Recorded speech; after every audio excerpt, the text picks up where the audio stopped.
하나님의 말씀 요한일서 3장입니다.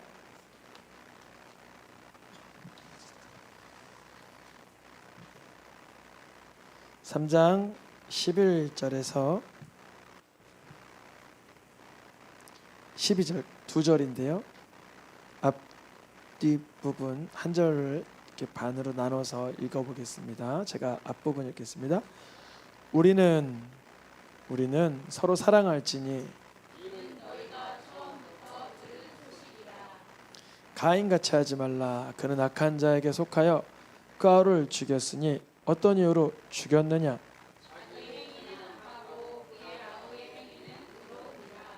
아멘. 하나님의 자녀, 우리 다 하나님의 자녀죠. 그 예수님을 주로 고백함으로 이제 악한 데서 선한 데로, 죄된 데서 의로운 데로 옮겨졌잖아요. 그것을 하나님의 자녀라 하죠. 사실은 이제 아직 그 본성은 좀 남아있을 수 있죠. 죄의 본성은 남아있을 수 있는데 우리의 추구하는 방향과 사모하는 방향과 간구하는 방향은 이제 죄와 악을 떠나 의와 선과 하나님의 뜻을 이루기 위하여 그 선상에 서 있습니다.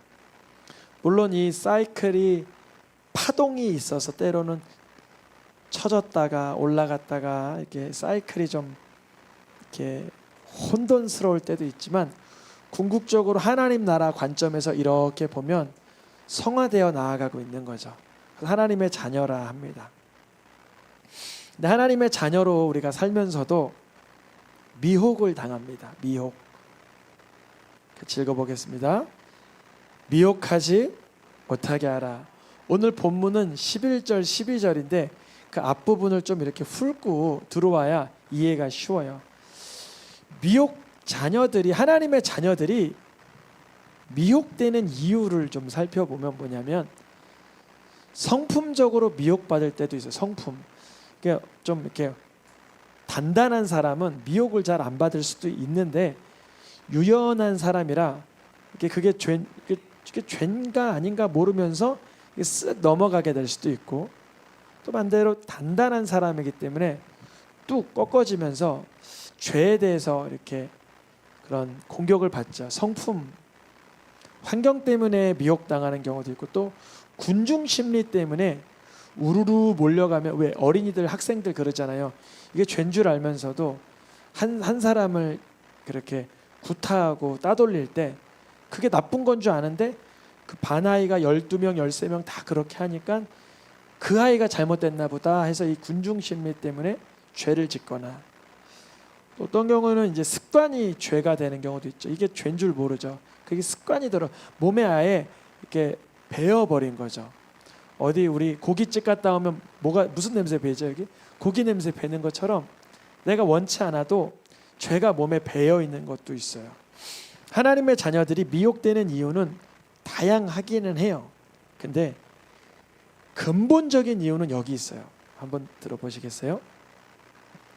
하나님께서 어떠한 정도로 거룩하고 의로우신지를 알지 못하여서 하나님이 원하시는 거룩과 의로움의 수위에 이르려고 하기보다 적당한 수준의 내 의를 추구하기 때문에 사단에게 성향적으로든 군중심리적으로든 습관적으로든 미혹되는 거다. 이런 주님이 감동을 주셨어요. 왜 그러냐면 사단이 우리를 미혹할 때 이렇게 다가가 와요. 이 정도는 작은 미움이야. 괜찮아. 이 정도는 조그만 욕심이야. 이거는 세련된 욕심이야. 하나님도 뭐라고 그러지 않으셔. 이 정도 거짓말은 거짓말도 아니야. 누가 이걸 거짓말이라 그러겠어. 사단은 미혹할 때 하나님의 거룩과 하나님의 의로움, 하나님의 성품을 잊어버리게 만들어요. 그래서 적당한 정도의 의로움을 갖추라고, 적정 수준의 선함을 행하라고 그렇게 미혹을 합니다. 작은 불이 큰 산을 태우는 것처럼 물론 작은 불이 큰 산 태운다는 긍정적인 뜻도 있지만 사단은 그 전략을 선택해요. 죄에 대한 파급력을 인지하지 못하게 해요. 사단의 잔인성을 누가 제일 잘 알고 있냐면 하나님이 잘 알고 계세요. 그래서 하나님은 사단의 이런 전략을 하나님이 너무 간파하고 있기 때문에 사람으로 하여금 진멸되지 않기 위해서 하나님도 전략을 구상해 놓으십니다. 마귀는 언제라도 미혹하고 속이고, 읽어보겠습니다. 마귀는 처음부터 범죄함이라. 마귀의 목적은 작은 일로도 시작점을 만들어서 그 시작점을 통해서 계속 이렇게 원심력을 이용해서 죄의 그 힘이 무한히 퍼지도록 합니다. 하나님은 사람이 이 사단 마귀의 미혹에 대항할 힘이 없음을 익히 아세요. 왜 아시냐면 우리에게 자유의지라는 걸 주실 때 이미 아담이 선악과 사건 앞에 혹여 그가 자유의지를 가지고 하나님의 영역을 범할 것도 알고 계신 전지하신 하나님이셔요. 그러면 선악과를 왜 만드냐? 그런데 하나님은 자유를 주어야 하는, 인간에게는 꼭 주어야 하는 영혼의 영역에선 중대한 분이기 때문에 하나님은 그 부분을 포기하지 않으시고 오히려 사단 마귀 공격에 대항할 수 있는 전략을 마련해 놓으신 거예요. 그분은 누구신가? 바로 읽어보겠습니다. 마귀의 일을 멸하려 하심이라. 누가 나타나신 것은? 하나님의 아들이 나타나신 것은. 언제 나타나셨죠? 2024년 전에 나타나셨는데, 성경의 구약에도 보면 다니엘의 세 친구가 그 불 가운데 들어갈 때 신의 아들 같은 한 사람이 등장하고, 성경 종종 이분이 혹시 하나님이 아닌가, 천사라고 기록은 되어 있지만 예수님이 천사란 얘기가 아니라 그렇게 해석은 되어 있지만 그 당시에는 천사라는 해석을 썼지만 신약적인 입장에서 보면 성자 하나님이 직접 잠깐 이 땅에서 나타나신 걸로도 해석하는 경우가 아주 많아요. 건강한 해석입니다. 이거는 이상한 해석이 아니라 예수님이 성육신 하시기 전에 육의 몸을 입지는 않으셨지만 잠깐 하나님의 어떠한 구원 사역에 개입한 것으로 추정되는 본문들이 있어요. 그게 대표적인 것 중에 하나, 다니엘의 세 친구들이 불 가운데 들어갈 때 그는 이제 신론에 대한 인식이 정확하지 않으니까 그 왕이 말하기를 신의 아들들과 같은 자가 하나 있다 이렇게 얘기하니까 신들 같은 자가 있다 이렇게 말은 했지만 그런 정도를 그렇게 추정을 합니다. 예수님께서 계시기 때문에 노아가 그 당시에 분명히 죄를 졌지만 은혜를 받을 수 있었던 까닭은 하나님은 하나님의 아들 예수께서 노아의 죄를, 아담의 죄를, 가인의 죄를, 누구의 죄라도 대신할 것을 마련해 놓으시고 구상해 놓으신 그 선상 안에서 구원하시는, 그리고 예수님 당시에도 예수님 초대교회 사람들 예수님의 핏값으로 구원받은 것을, 예수님 부활 승천 이후에는 우리가 그것을 믿음으로 받을 것을 하나님은 이러한 전략을 구상을 맞춰 놓으셨어요. 하나님의 아들 예수께서 이 땅에 마귀가 사람들을 미혹하고 이렇게 휘두를 때, 심지어 넘어졌을 때, 아예 벌러덩 콱 넘어졌을 때 이것을 원천적으로 소멸할 수 있을까요? 없을까요? 있다고 믿으시길 축복합니다. 우리 성도님들이 이제 저들 포함해서 점차 예수님의 이름으로 인하여 마귀의 일이 그 근본적으로 원천적으로 소멸되는 것을 체험하기를 축복합니다. 여기 우리 교육관을 이렇게 하면서 제가 기도를 해드렸다 그랬잖아요. 이 의장님 고민 중에 하나가 여기 약국이 자리를 들어오는 거예요. 근데 지금은 병원이 없잖아요. 병원이 없으면 약국이 들어와요, 못 들어와요? 약국은 안 들어와요. 병원이 없으면 안 들어. 이미 병원이 있긴 있는데 저기는 이제 약을 많이 안 타는 병원이니까 안 들어오죠. 이번 주 기도를 했는데 손바닥만한 구름 같은 일이 오늘 있었어요. 낮에. 뭐냐면 여기 교회를 누가 지나가더라고요. 그래서 어떻게 오셨어요? 아니, 공간 좀 보려고 해서 2층은 다 나갔습니다. 교회가 있고 이 미용실이 있고 학원 들어가니까 그게 아니라 저희 좀 뭐 이렇게 좀 소매업이나 좀 해보려고 그래요. 그러더라고요. 그래서 소매업이면 뭐 이렇게 해서 편의점 같은 거 해보고 싶다 그러시더라고요. 근데 그분이 본인이 하는 게 아니라 아들이 하기를 원해요. 그래서 제가 어디 사세요? 그러니까 권성구 산대. 그래서 교회를 꼭 나가면 좋겠어요. 이렇게 중대한 사업을 결정할 때는 하나님께 나가 기도하세요. 그러니까 우리 아들 명성교회 다닙니다. 그런 거예요. 수원 명성교회 우리랑 같은 교단이잖아요. 벽석교단. 저기 수원에 있는 명성교회. 저기 나가세요. 가까운 교회 건강한 교회입니다. 근데 이래요. 아들이 술을 많이 먹는다는 거예요. 아니 교회를 다니는데 술을 이렇게 많이 먹어요. 여쭤보니까 건축 일을 하시는데 건축 일을 하다 보면 아무래도 그런 자리가 생기잖아요. 그래서 그 일을 그만두게 하고 이런 일을 맡겨줌으로 내 아들도 좀 그런 생활을 이제 술 먹지 않아도 되는 생활을 하고 싶은 것 같아요. 이렇게 대화를 나눴는데 있어요. 저도 같이 기도하겠습니다. 혹시라도 가까운 교회 꼭 나가시고 또 아드님도 거기 교회 다니신다고 하니까 술도 끊어줘. 이런 얘기를 좀 나눴어요. 손바닥만한 구름이죠.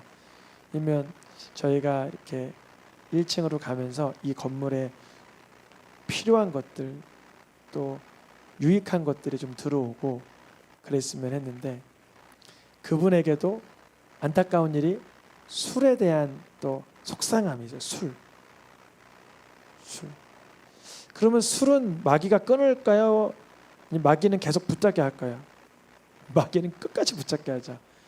사실은 이제 직장 생활 때문에 그런 생활을 하게 되는 건 맞지만 직장 자체 성향 뭐 습관, 환경의 문제가 아니라 하나님이 얼마나 거룩하신지 알지 못하여서 그렇게 마귀가 조금씩 종용하여서 술 조금은 괜찮아.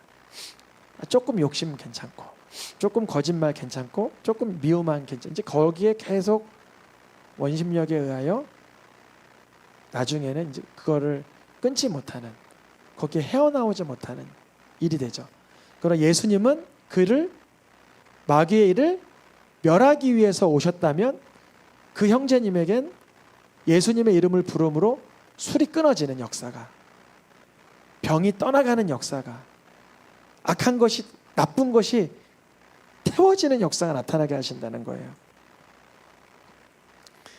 마귀의 자녀들은 마귀의 자녀를 한번 예를 들어볼게요. 마귀의 자녀는 선을 행하다가도 마음이 내키지 않으면 죄를 져요. 죄를 짓다가도 더 큰 죄를 져요. 이게 마귀의 자녀들이 하는 일이에요. 성경에 써 있어요. 그렇게. 근데 하나님의 자녀들은 선을 행하다가도 회개를 해요. 뭐 한다고요? 뭐 하다가 내가 이웃에게 귀한 것을 내어드리고도 회개를 해요. 왜 그럴까요? 내가 정중하게 못 드렸나? 근데 세상에서 이런 회개를 해요, 안 해요? 아니 줬으면 감사할 줄 모르고 이게 뭐야?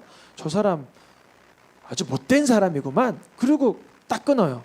그러면 이게 이런 마음을 품으면 하나님의 자녀예요, 마귀의 자녀예요? 죄송합니다. 마귀의 자녀인 거예요. 선을 했는데 그거에 대하여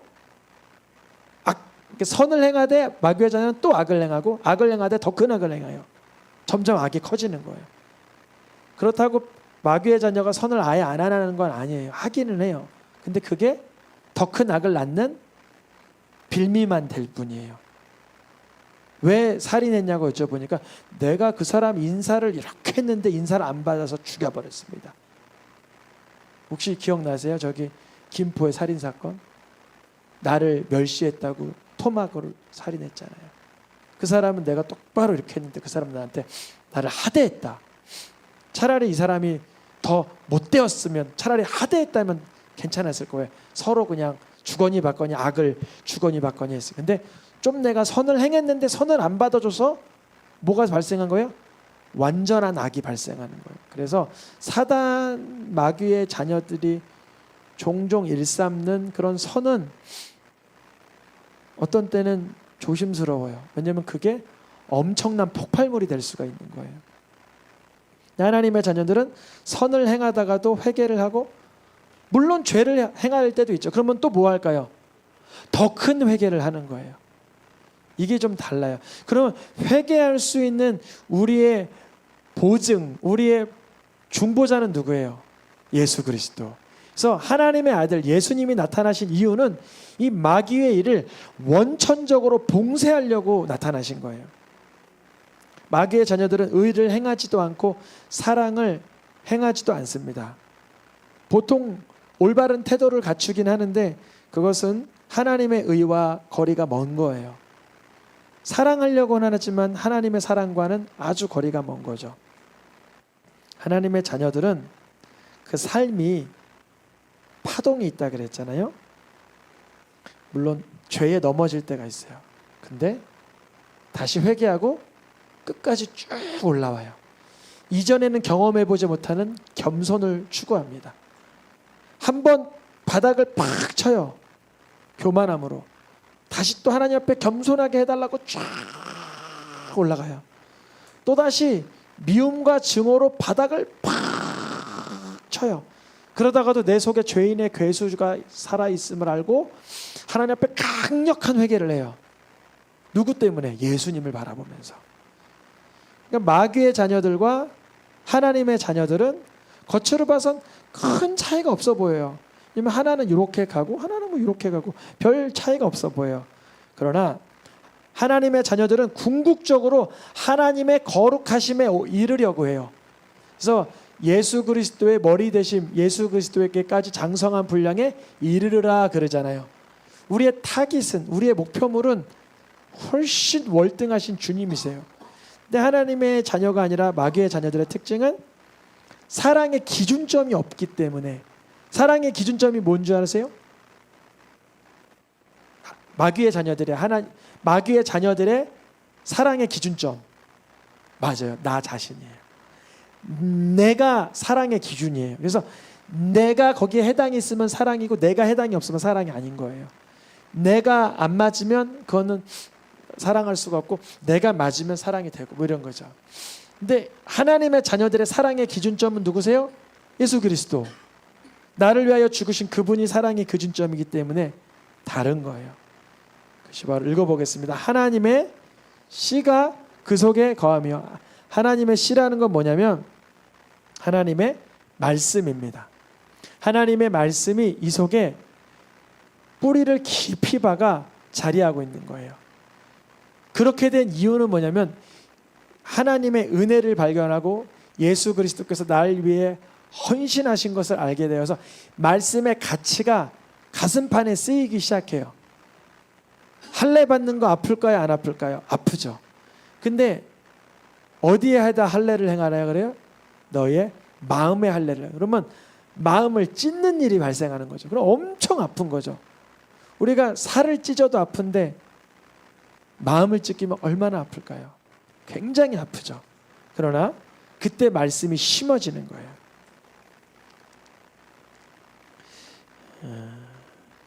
하나님의 말씀으로 인해서 범죄함으로 나아가지 않고 하나님의 거룩함으로 향해 나아가는 것. 하나님의 자녀들과 마귀의 자녀들이 이제 분별이 되기 시작하는 거예요. 그 말씀으로 인해서 하나님의 자녀들과 마귀의 자녀들이 분별이 돼요. 그러니까 우리가 나 자신을 보면서 나는 어느 영역인지 봐야죠. 하나님의 자녀들의 추구하는 목적은 뭐냐면 의와 사랑이에요. 근데 내가 지금 살아가는 삶의 방식이 하나님의 의와 사랑함에 속하지 아니하면 하나님께 속하지 않게 되는 거라는 것을 인식하고 나를 또 들여다보고 회개할 것을 찾아야 되는 거죠. 오늘 본문으로 이제 들어가려고 하는 거예요. 오늘 본문이 첫 메시지가 뭐예요? 읽어보겠습니다. 주어가 뭐라고 돼 있어요? 우리는 이렇게 돼 있죠. 그러니까 우리는이라고 할 때 전제 조건이 뭐냐면 우리는, 저들은 이렇게 되는 거죠. 우리는, 저들은 뭐냐면 저들은, 마귀의 자녀들은 의를 행하지 않고 사랑하지 않고 하나님의 거룩하신 수위를 알지 못하니 죄에서 죄를 낳고 선에서 더 강한 죄를 낳으니 하나님의 자녀 우리는 뭐를 하라고요? 사랑할지니. 언제라도 예수님이 극단적인 사랑을 보여준 것처럼 우리도 끝까지 사랑할지니. 이 얘기를 하면서 이는 언제 들은 소식이라 그래요? 처음 들은 소식. 처음 들은 소식이 뭔가. 그런데 오늘 12절에서 누가 등장하냐면 가인과 아벨이 등장해요. 태초의 사람인 아담과 하와와 가인과 아벨이잖아요. 그 가정에서부터 하나님의 자녀와 마귀의 자녀가 쩍 갈라져서 나타났다는 거예요. 가인은 어디에 목적하고 있었냐면 자기 자신이었어요. 가인도 하나님을 예배하였고 아벨도 하나님을 예배하였고 가인도 하나님께 예물을 드렸고 아벨도 하나님께 제물을 드렸습니다. 똑같은 예배를 드린 예배자였다는 거죠. 근데 하나님께서는 가인의 예물과 제물을 받지 않으셨는데 어떻게 안 받았는지는 잘 모르겠어요. 하나님께서 그 예배 제단을 무너뜨리신 건지 아니 아벨에게만 불을 내리신 건지 그건 모르겠지만 어떤 걸로 알 수 있냐면 가인의 얼굴에 안색이 좋지 않고 노여움이 올라오기 시작했어요. 여러분 여쭤봅니다. 예배를 드린다는 것은 교만해지는 걸까요? 겸손해지는 걸까요? 그렇죠. 하나님을 높이고 내가 피조물임을 인정하는 상태가 되는 거죠. 예배를 드린다는 것은 하나님의 말씀을 듣는 것이고 하나님께 감사함으로 찬양을 올려드리는 것이고 회개하는 것이죠. 가인은 그러하였을 거예요. 아니 아벨은. 근데 가인은 예배드리고 나서 그의 안색이 그의 마음에 그의 감정에 분노가 치밀어 올라서 미움이 올라오기 시작했어요. 하나님께서 어떤 형태로 안 받으셨는지 모르겠지만 그의 태도와 감정에 이미 예배드리지 않은 자의 태도가 서려 있었어요. 그러니까 우리 이 시간 우리도 깨달아야 될 게 우리 내가 오늘 예배 잘 드리고 가야 되는데 그럼 뭐냐면 빠르게 회개하고 빠르게 간구하고 애통하며 나를 만나달라고 구하셔야 돼요. 근데 그것이 만약에 아니 되고 안색이 변하여 분하고 노여워하고 미워하고 증오하면 가인과 같은 상태인 거예요. 예배는 드리지만 근데 가인과 같은 상태는 그 행위가 사실은 하나님이 받으시지 못하실 만한 예배를 드렸으니 그게 악했던 거예요. 근데 아우는 하나님께서 받으실 만한 예배였으니까 그것이 의로웠던 거예요. 근데 이제 이 미움이, 이 시기심이, 이 분노가 올라와서 결국에 동생을 죽이기까지 하죠. 이미 가인 마음에 온전한 예배 드리지 못한 이것 자체가 죄고 작은 죄라고 볼 수도 있죠. 왜냐하면 사람은 모르니까 자기만 아니까 내가 온전한 예배 드렸나 아니면 그냥 허례로 드렸나. 근데 나오는 길에 마음이 이렇게 노엽고 불편한데 동생이 보니까 얼굴이 행복해 보여, 막 즐거워 보여, 막 온전해 보여. 그래서 시기심이 올라와서 이미 그때는 회개해야 되는 상황인데 하나님의 자녀들은 그 정도 수준이면 어떻게 하게 돼요? 내가 동생을 죽이고자 하는 마음이 올라오면 무릎을 쩍 꿇어야 되겠죠. 아니에요? 마음에서 미움이 확 올라오고 죽이고 싶고 때리고 싶어도 그때는 회개할 기회가 아니에요. 근데 가인은 회개할 기회를 거기서 잊어버려요. 예배 드릴 때도 한번 잊어버리고 죽이고 싶은 마음에서도 잊어버리고 정작 가서 죽이게 됩니다. 그런데 이후로 가인은 동생 죽인 죄악으로 인해서 두려움과 불안 증세를 보이며 벌벌 떠는 도망자 인생을 살게 돼요.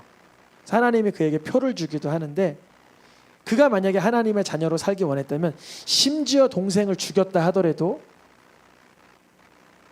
자기중심적인 두려움과 죄에 벌벌 떨게 아니라 자기를 살려주신, 자기를 불쌍히 여기시고 용서해 주신 하나님의 은혜를 갚고자 살아갔어야 되는 거죠. 근데 마귀의 자녀들은 아무리 죄를 져도 이상한 거는 자기를 늘 들여다봐요.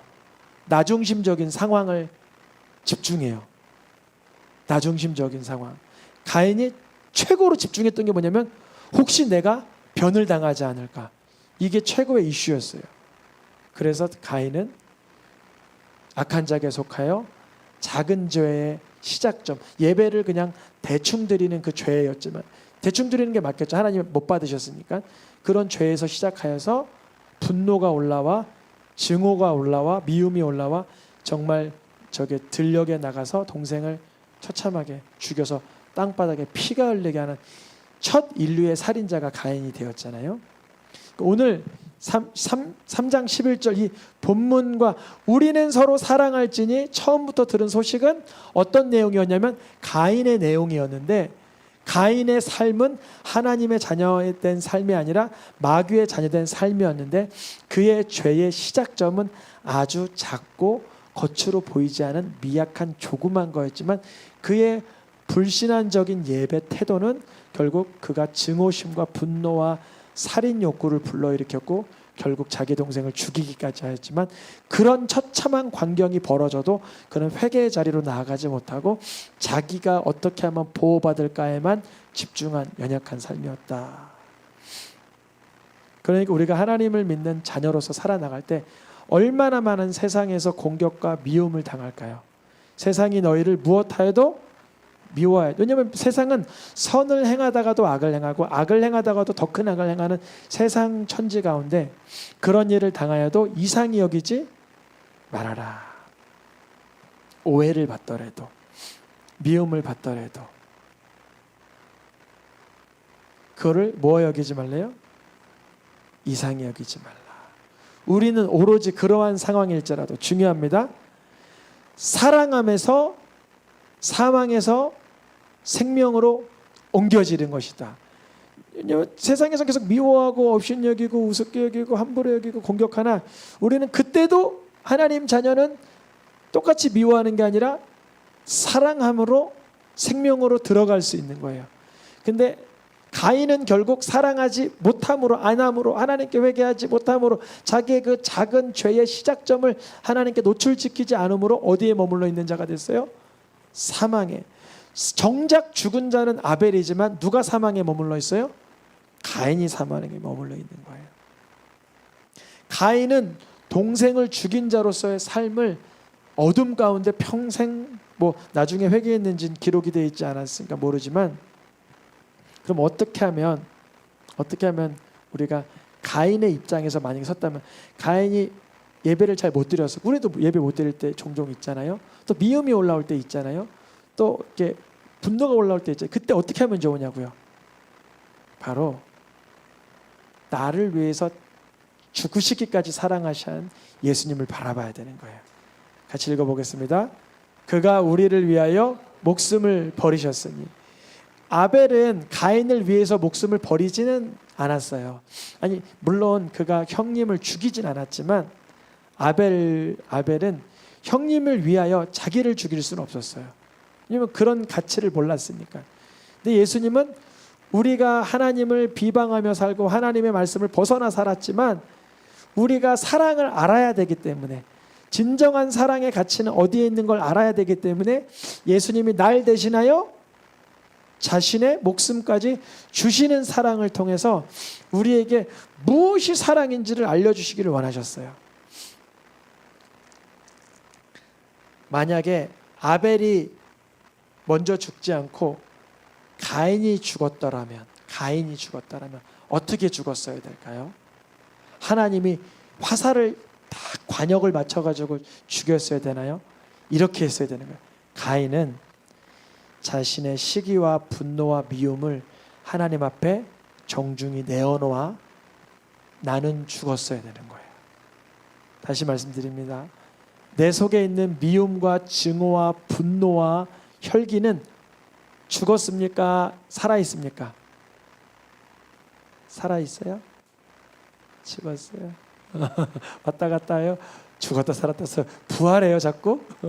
부활의 능력을 거기서 경험해요? 제가 이거 농담하는 거 아니고요, 진지하게 말씀드리는 거예요. 우리가 부활의 능력을 거기서 경험할 수는 없잖아요. 분노가 또다시 내 어제보다 오늘 더 큰 분노가 생겼어. 부활했어. 이거 아니잖아요.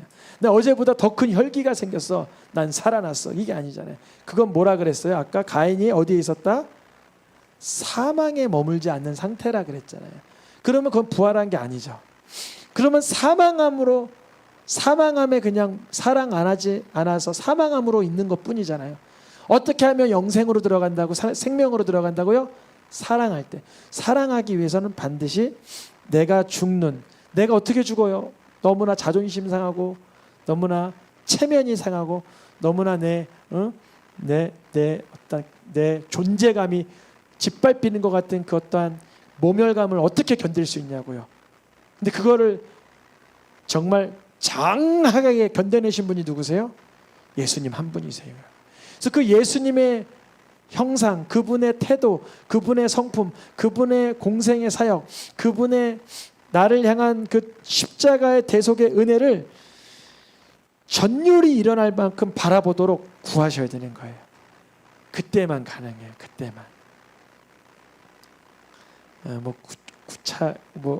구체적으로 다 설명할 수 없지만 예배당 이렇게 작은 공간 이렇게 준비하면서도 뭐 요거 갖다 놓고 누구 이렇게 인사드리고 또 공사하고 이런 관계 속에서도 때로는 겸손해야 되고 더 그분을 이렇게 축복해야 되고 할 그런 순간이 있어요. 근데 그때마다 나의 자존심은 다 바닥에 짓밟아 놔야 되는 거예요. 그러려면 누구를 바라봐야 돼요? 예수님을 또 바라보는 거예요. 주님이 날 위해서 만신창이가 되실 정도로 내어주셨으니 나로 주를 바라보게 도와주시옵소서. 그러면 주님이 우리를 사망에 머물지 않도록 생명에 머물 수 있도록 새롭게 하여 주시는 줄 믿습니다. 찬양하며 기도하겠습니다.